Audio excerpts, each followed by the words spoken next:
I think the most egregious example of the abuse of power, really, that President Biden is engaged in now that the election's over and he doesn't have to stand for a vote among the American people, so he pretty much has given him a thumb in the eye. Perhaps one of the most egregious examples of this was his pardon of his son Hunter on December the 1st of last year. In the final days of President Joe Biden's administration, tensions on Capitol Hill have reached new heights. A Republican Senator John Cornyn, in a fiery speech on the Senate floor, took aim at Biden's recent decisions, accusing him of abusing his power and prioritizing an ideological agenda over the interests of the American people. The senator began by focusing on President Biden's controversial decision to pardon his son, Hunter Biden.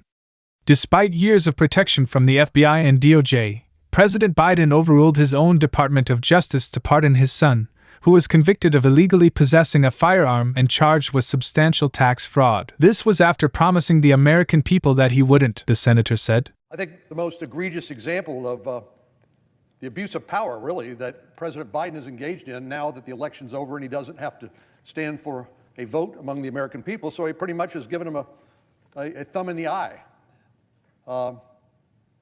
Perhaps one of the most egregious examples of this was his pardon of his son Hunter on December the 1st of last year. Despite numerous efforts by the FBI and DOJ to protect Hunter Biden for the accountability for his crimes, President Biden decided to attack his own Department of Justice and say his son was selectively and unfairly prosecuted. The speech didn't stop there. The senator also criticized the president for granting clemency to 39 individuals, some of whom were convicted of serious crimes such as fraud, theft, and conspiracy. These are not victimless crimes, the senator argued. Our justice system is built on the principle of accountability, and clemency in these cases undermines that foundation. The senator expressed similar outrage over Biden's decision to award the Presidential Medal of Freedom to billionaire philanthropist George Soros and nearly 200 others. Soros, a frequent target of conservative criticism for his funding of progressive causes, was singled out as emblematic of what the senator called partisan favoritism.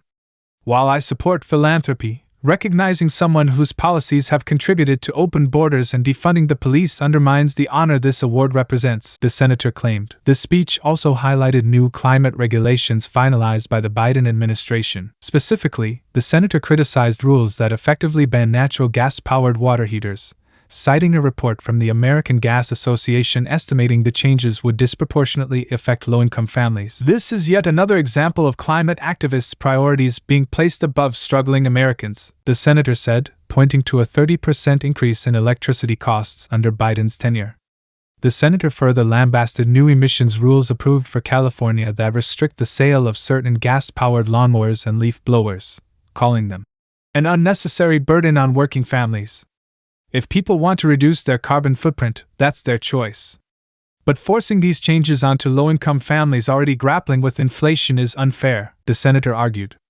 The senator concluded with a promise.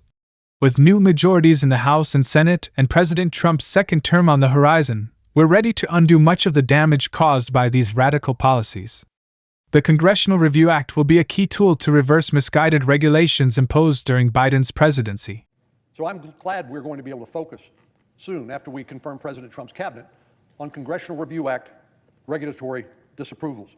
I plan on introducing a few of these myself so we can reverse many of the Biden administration's misguided regulations. And I know other colleagues plan to do the same thing. So, Mr. President, President Biden may have been busy over the last few months since the November the 5th election, but we are gearing up to be even busier undoing much of the mischief that he has wrought during these last couple of months on his way out the door. The Congressional Review Act, a mechanism allowing Congress to overturn regulations from the executive branch, is expected to play a significant role in the coming weeks as Republicans focus on reversing Biden's policies. As the Biden presidency comes to an end, the senator's remarks reflect broader Republican frustration with what they view as an overreach of executive authority and a prioritization of partisan ideals over the needs of ordinary Americans.